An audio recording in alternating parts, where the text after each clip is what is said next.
Hello guys, আসসালামু আলাইকুম। আসলে খাবার নিয়ে সালাম দেওয়া যায় না, তারপর দিলাম। তো আজকে দুপুরের খাবার হচ্ছে আলু দিয়ে গুঁড়ো মাছ দিয়ে ভাজি। এপাশে হচ্ছে হলো টাকি মাছ, সয়াবিন মাংস। তো আর দেখতেই পারতেছেন ভাত।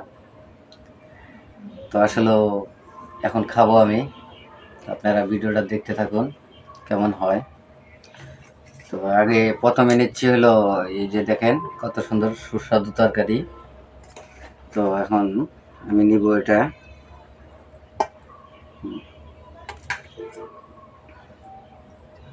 তারপরে নেব হলো ভাজি। হ্যাঁ, কি সুন্দর গুঁড়ো মাছ দিয়ে কত সুন্দর করে ভাজি করছে। আসলে খুবই পছন্দজনক খাবার, আমার ফেভারিট খাবার। তো বন্ধুরা, সবাই ভালো থাকবেন। তো চলেন খাওয়া স্টার্ট করা যায়। বিসমিল্লাহির রহমানির রহিম। খুব সুন্দর হয়েছে। তো এরকম প্রতিনিয়ত ভিডিও পাওয়ার জন্য চ্যানেলটি সাবস্ক্রাইব করবেন। তো সুস্থ থাকবেন, ভালো থাকবেন।